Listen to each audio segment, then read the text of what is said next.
Well, this week's US election result may be a win for Donald Trump, but the real victor is white male supremacy.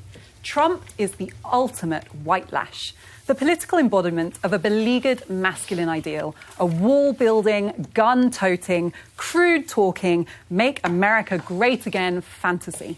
And thanks to his views on women, there is, for the first time ever, a grabbing president hashtag trending on Twitter, a phrase many of us in our darkest nightmares could never have even imagined existing. Trump is the ultimately divisive political figure, but his victory is merely a symptom. The cause is the crisis in masculinity, and America's future, especially the future of its women and its ethnic minorities, is its latest casualty.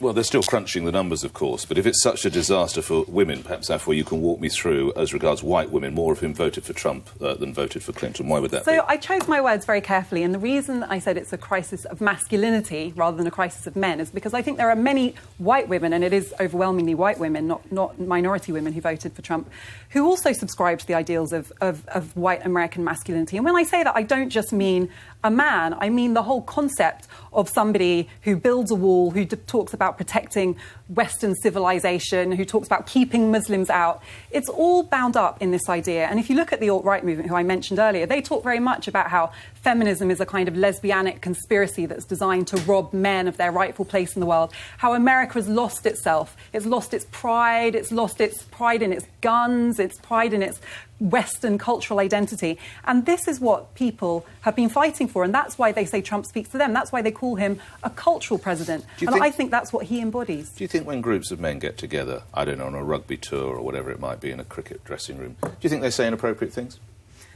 Well, if you would believe Trump and his supporters, that's just perfectly natural locker room speech. So I personally think is a huge insult to the majority of men that I know would never speak Why like don't you answer the question? Do you think a bunch of blokes who've been playing rugby or been playing cricket, do you think they say inappropriate things?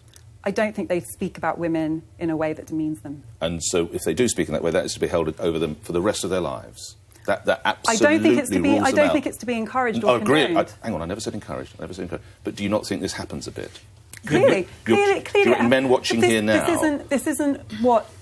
There's two things I want to say to that. One, this isn't just about what any man says in the locker room. It's about what the now President of the United States says and what people think it's appropriate for a leader. Who sets the tone for a nation and potentially the world says.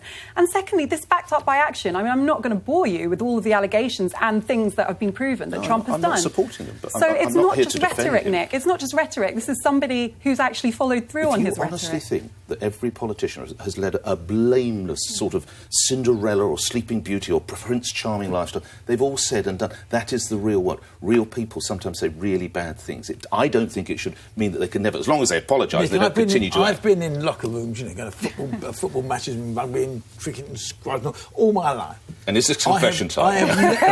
I have never heard that sort of language, ever. Now, it could be that I play with different sort of people. I certainly wouldn't when I play with Donald Trump. But I've never heard that. I've never heard that sort of... That absolutely astonishes me. Well, I've heard that kind of language so many times, and I've heard groups of girls say awful things that if actually... words that we can't use to talk about fellas. Right. I'm trying to pick my words carefully, but if I had conversations that we've had on a Girls' Night Out transcribed...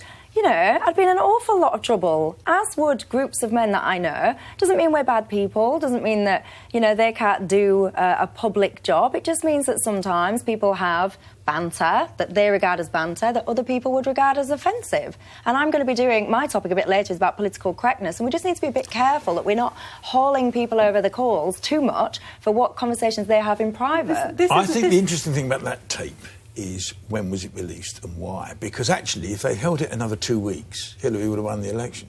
What, the tape about him The tape of him grabbing... But everyone thinks it's disgusting. The word we're not allowed to use. Well, the problem is it spoke to some voters. I mean, there were women who voted for Trump who said, actually, I liked him more when I heard that. It made me realise that he's a normal guy, you know, and that I can relate to him. They didn't get it speaks to just kind of how dysfunctional the views towards gender are in America and how divided it is that people are willing to either overlook that or actually be impressed by that in their president. Nick, that you can't get away from the fact that we now have someone in the White House who does rate women 1 to 10 and talk about them in purely in physical terms. And you know, who is he going to bring a woman into the White House who's not a sort of former super glam beauty queen type?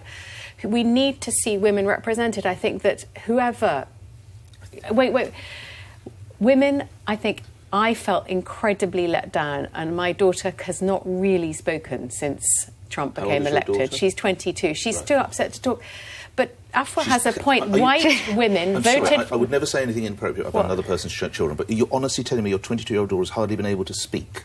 I think you're massively underestimating the impact no this has on women. My daughter, she can always speak. But, I mean, she's devastated. No, I'm afraid we can't overlook this has been a bloody kick in the face. It's an uphill struggle for young women to be taken seriously, to assert themselves, to say, I have the right not to be violated, and to see somebody on the ultimate pedestal, on the world stage, to talk about women as a piece of ass, to rate them 1 to 10, to talk about grabbing them without their consent. For which he's apologised, but he did it. You know, this isn't just a liberal speaking. The Republican Party had to distance itself from their own candidate. He was so offensive. He did it in order to get elected, because he knew there was an audience for this sort of misogyny. No, that tape was while he was a TV star. There was an audience both among white men and white women for this, and I'm it's not supporting these comments. I really want to get that out. No, I'm just saying it doesn't preclude you. If he grabbed me by the bits, he'd get a smack in his face. He wouldn't get very far at all. So I don't agree with what he says. I think it's absolutely disgusting. But I think saying, you know, oh, I'm so aghast I can't talk, I don't understand that.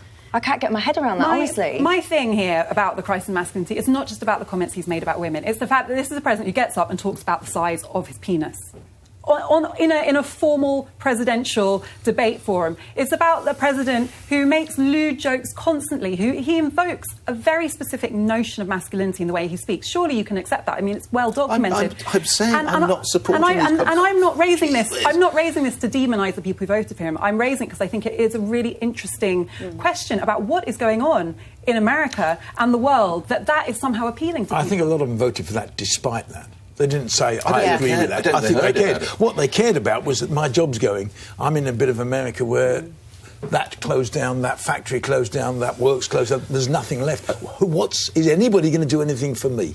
I think there's a real message for the media, as they thought, and this is possibly why maybe people who supported Democrats probably do consume media more. They read newspapers and magazines and TV, but because when the email gate, the 650,000, that undoubtedly kicked Hillary's campaign a lot. The problem with Trump was every time they put out these negative comments, it either firmed up the vote or they just didn't care or they just didn't engage. And I think they have to learn that. The Democrats had actually played a really stupid game in reality. And every time they talked about it, because you've got to love the Donald. Have you heard what he's done now? He's great, isn't he? But this wasn't a Republican campaign. This was a Trump campaign. Yeah, you're right, this is a demagogue. This is not anything to do with Republican and Democrat. This was Trump against Hillary. Spending a quarter of what the Clinton campaign And to be spent. fair, A quarter. I mean, I can't stand the man. I can't stand what he stands. Anything about him. But he ran a brilliant campaign. He understood who was going to vote for him, and he got them.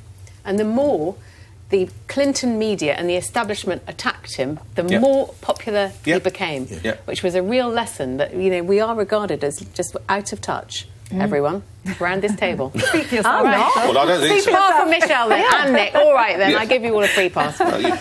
You've been making an impact in your own way this week. More on that later. Later. Here